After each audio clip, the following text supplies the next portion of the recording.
जय हिंद दोस्तों। आशा करता हूं कि आप लॉकडाउन का पालन कर रहे होंगे और अपने अपने घरों में होंगे। और मैं भी अपने घर में इस वक्त लॉकडाउन हूं और मैंने सोचा क्यों ना इस समय का थोड़ा सा सदुपयोग करा जाए। तो मैंने कोरोना वायरस के ऊपर रिसर्च करना बेहतर समझा, क्योंकि इस समय हम लोग क्या पूरी दुनिया कोरोना वायरस से परेशान है। और मैंने कुछ तथ्य इकट्ठे करे हैं जो कि काफी गंभीर हैं और I wanted to share with you guys.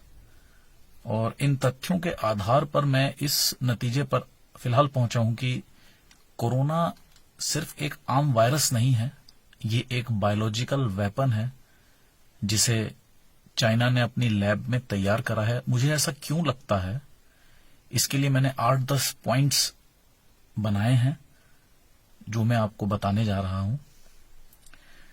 सबसे पहला पॉइंट तो अगर आप इस बात पर गौर करें कि ये पहला ऐसा वायरस है जिसने लगभग पूरी दुनिया पर अपना कब्जा कर लिया है। There are approx 195 countries in the world. 195 देश हैं पूरे दुनिया में और लगभग 180 से ज्यादा देशों पर यह फैल चुका है। ऐसा आज तक किसी दूसरे वायरस ने नहीं करा है। और हैरानी की बात यह है कि अभी तक की कोई भी दवाई असर नहीं कर रही है कोरोना वायरस के लिए, क्योंकि इसे लैब के अंदर जेनेटिकली मॉडिफाइड किया गया है और इंसानों पर छोड़ दिया गया है। अब मेरा जो दूसरा पॉइंट है वो ये है कि कोरोना वायरस किन किन देशों में फैला और किन किन देशों में नहीं फैला। आप गौर करिए, जो चाइना के सामने उभरती हुई आर्थिक ताकतें हैं वो कौन सी हैं। यूरोपियन कंट्रीज में दबदबा है इटली, स्पेन, ब्रिटेन, जर्मनी का। अटलांटिक कंट्रीज में अमेरिका है, कनाडा है। एशिया में हमारा भारत है, जापान है। और मिडिल ईस्ट में इजराइल और ईरान। अब आप ये देखिए कि वुहान सिटी से ये देश इतनी दूर हैं। ये कोरोना वायरस इतना समझदार है कि ये उन देशों तक पहुंच गया, लेकिन वुहान शहर से लगे हुए चीन के जो दूसरे शहर हैं, शंघाई और बीजिंग, ये वहां नहीं जाता है। आप जरा गौर करिए, वुहान से इटली की दूरी है 8,600, स्पेन की 9,800, जर्मनी की 8,200, अमेरिका की 11,860 किलोमीटर की दूरी है। वुहान से अमेरिका की दूरी 11,000 से ज्यादा की है। ये वहां चला जाता है, लेकिन ये अपने पड़ोस के शहरों में नहीं जाता है, चाइना में। अब आप एक चीज और देखिए कि इस वक्त दुनिया की सबसे बड़ी ताकतवर पावरफुल नेशन कौन सा है? अमेरिका। और आज की तारीख में कोरोना से सबसे ज्यादा पीड़ित देश कौन सा है? अमेरिका। यह है मेरा दूसरा पॉइंट कि खास तौर पर यह दुनिया की आर्थिक राजधानियों पे इसने हमला बोला है। अब तीसरा पॉइंट, ये किसे किसे हुआ और किस किस व्यक्ति को नहीं हुआ है। आप देखिए तो ये जिन देशों का भी मैंने नाम लिया, वहां पे कई हॉलीवुड एक्टर्स को हुआ, कई बड़े बड़े राजनेताओं को हुआ। ब्रिटेन के पीएम बोरिस जॉनसन को हुआ, ब्रिटेन के हेल्थ मिनिस्टर को हुआ, प्रिंस चार्ल्स को हुआ, ऑस्ट्रेलिया के गृह मंत्री को हुआ, स्पेन और कनाडा के प्राइम मिनिस्टर्स की धर्मपत्नियों को यह हुआ है, जर्मनी के चांसलर को हुआ। और कुछ सेलिब्रिटीज और कुछ लोगों की गलती की वजह से ये हमारे देश के बड़े नेताओं तक भी पहुंच सकता था, लेकिन खुशकिस्मती से ये बच गया। अब आप ये देखिए, ये किसे नहीं हुआ। चाइना में वुहान शहर को ही अगर ले लिया जाए, जहां पर इसका थोड़ा बहुत असर दिखा था, ये वहां के किसी भी राजनेता, किसी भी मिलिट्री ऑफिसर, किसी भी अधिकारी को नहीं होता है। ये सिर्फ दूसरे देशों में जाके ज्यादा प्रकोप मचाता है। ये इस बात पर गौर करिए। अब चौथा पॉइंट, पूरी दुनिया की जो मेन मनी अर्निंग सिटीज हैं सब बंद हैं, सब की सब बंद हैं। पेरिस बंद है, न्यूयॉर्क बंद है, बर्लिन बंद है, लंदन बंद है, रोम बंद है, टोक्यो बंद है, दिल्ली, मुंबई, कोलकाता, बेंगलोर, पूरा का पूरा देश बंद है। सिर्फ चाइना खुला है। चाइना के सारे शहर खुले हैं। चाइना की सारी फैक्ट्रियां धड़ल्ले से चल रही हैं। 10 करोड़ से ज्यादा मास्क वहां की फैक्ट्रियां रोज बना रही हैं। इसके अलावा और भी जो प्रोडक्ट्स जिसे हम लोग खरीदने के शौकीन हैं, वो प्रोडक्ट्स धड़ल्ले से रोज चाइना में बन रहे हैं। चाइना इस वक्त मेडिकल किट्स भी बना रहा है पूरी दुनिया को बेचने के लिए। उसने पहले से बहुत बड़ी तैयारी करके रखी हुई थी। स्पेन को 450 मिलियन डॉलर की मेडिकल किट्स की सप्लाई करी है चाइना ने। 450 मिलियन डॉलर, जीरो लिखना मुश्किल पड़ता है। पॉइंट नंबर 5, रोज मीडिया में किसी न किसी देश के बारे में आता है कि आज यहां पे 400 नए केस आए, 800 नए केस आए, 1000 नए केस आए, लेकिन चाइना में एकदम से केस आना बंद हो गए। कोई केस चाइना से नया सामने नहीं आ रहा है। पॉइंट नंबर 6, अगर आप शेयर मार्केट पे नजर रखें तो इन कंट्रीज की बड़ी बड़ी कंपनीज के शेयर 40% तक गिर गए हैं, 40% तक नीचे आ गए हैं। और हम अगर इस पे सर्च करें तो इस समय वर्ल्ड में सबसे ज्यादा शेयर चाइनीज कंपनीज खरीद रही हैं। इन कंपनियों के चाइनीज इंडस्ट्रियलिस्ट, वहां के व्यापारी जो हैं, अमीर अमीर लोग, वो इन गिरे हुए शेयर्स को लगातार खरीद रहे हैं। और इसका सिर्फ एक ही राज है कि चाइना जहां तक पूरी वर्ल्ड ट्रेड पर काबिज हो चुका है, जो थोड़ी बहुत कसर रह गई है वो उसे भी पूरी कर लेना चाहता है। पॉइंट नंबर 7, बहुत अहम पॉइंट।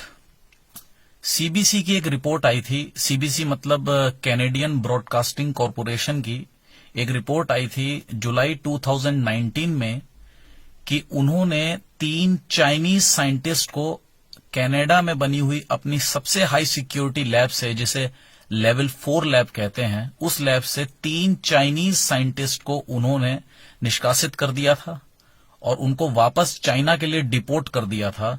वजह पूछने पर बताया गया था कि इन्होंने एक सिक्योरिटी ब्रीच करा है हमारी लैब में, कुछ इन्होंने गड़बड़ी करने की कोशिश करी है। वो गड़बड़ी क्या थी इसका उन्होंने खुलकर कुछ नहीं बताया गया, लेकिन ये एक बहुत अहम लिंक है।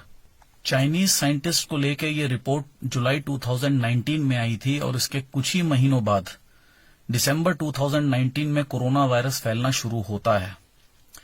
अब पॉइंट नंबर 8, इजराइल, जो कि बहुत ही पावरफुल कंट्री है, वहां के biological warfare expert mister Danny Shoham ने दिसंबर 2019 में ये कह दिया था कि चाइना कोई बहुत बड़ा बायोलॉजिकल वेपन डेवलप कर रहा है। उन्होंने ये बात खुलकर कही थी, तब उनकी बात पर किसी ने इतना गौर नहीं करा था। दिसंबर 2019 में ही कोरोना वायरस फैलना शुरू कर देता है। पॉइंट नंबर 9, बहुत ही इंपॉर्टेंट पॉइंट है ये।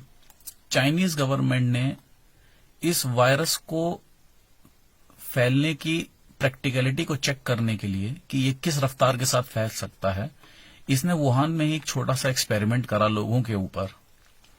और वुहान शहर में जब इसका कुछ केस आने स्टार्ट हुए तो वुहान के ही हॉस्पिटल के, वुहान सेंट्रल हॉस्पिटल के काम करने वाले एक बहुत ही मशहूर डॉक्टर जिनका नाम था ली वेल लियांग, ये सबसे पहले विसल ब्लोअर थे। विसल ब्लोअर मतलब जिन्होंने इसके लिए आवाज उठाई थी चाइना की एक सोशल नेटवर्किंग ऐप के ऊपर, वीचैट। जैसे यहां हम लोग व्हाट्सएप यूज करते हैं, चाइना हर चीज को स्वदेशी रखना चाहता है, वो अपनी ही चीजें डेवलप करता है। तो वहां की या व्हाट्सएप जैसी एक साइट है वीचैट, वहां पर उन्होंने लिखा था कि एक कोरोना वायरस का एक नया रूप आया है ये, और इसे इन दवाइयों से ट्रीट किया जाना मुश्किल है और ये काफी तेजी से फैल रहा है।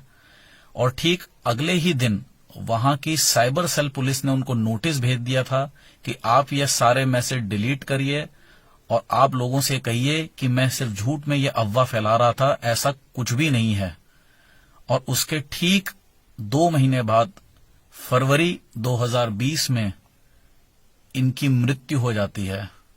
यानी जिस चाइनीज डॉक्टर ने सबसे पहले दुनिया को ये बताया था कि कोरोना वायरस क्या बला है, चाइनीज गवर्नमेंट ने सबसे पहले उन्हें ही अपने रास्ते से हटा दिया। पॉइंट नंबर 10, 3 जनवरी 2020 को चाइना नेशनल हेल्थ कमीशन ने 3 सर्कुलर जारी किए थे। पहला सर्कुलर मीडिया के लिए था कि आप कोरोना वायरस को लेके कोई भी खबर नहीं चलाएंगे अपने चैनल्स पे, अखबारों में किसी तरीके की कोरोना वायरस को लेके अच्छी बुरी कोई भी खबर आप नहीं चलाएंगे। दूसरा सर्कुलर वहां की मेडिकल हॉस्पिटल्स, मेडिकल इक्विपमेंट्स बनाने वाली कंपनियां, उनको ये जारी कर दिया गया था कि आप किसी तरीके की कोई भी नमूने कलेक्ट नहीं करेंगे, उनको नष्ट कर दीजिए। जो आपके पास इन्फेक्टिव लोगों के आए हैं कोरोना को चेक करने के लिए, आप उनको तुरंत नष्ट कर दीजिए। इसमें से सबसे बड़ी कंपनी थी, उसका नाम था जीनोमैक्स।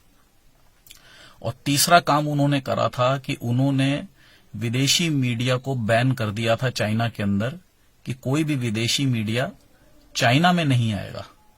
दोस्तों, अब आप लोगों में से कुछ लोग ये जरूर सोच रहे होंगे कि मैं इन सब बातों पे ध्यान दे रहा हूं, देख रहा हूं, तो क्या बाकी देशों के राष्ट्रपति, प्रधानमंत्री, उनका इस पर ध्यान नहीं जा रहा होगा? बिल्कुल जा रहा होगा दोस्तों। हर देश का प्रेसिडेंट, प्राइम मिनिस्टर चाइना की इस चाल को समझ गया है, लेकिन कोई खुलकर सामने नहीं आना चाहता, क्योंकि चाइना आज उस मुकाम पर है कि उससे खुल के लड़ना आसान नहीं है।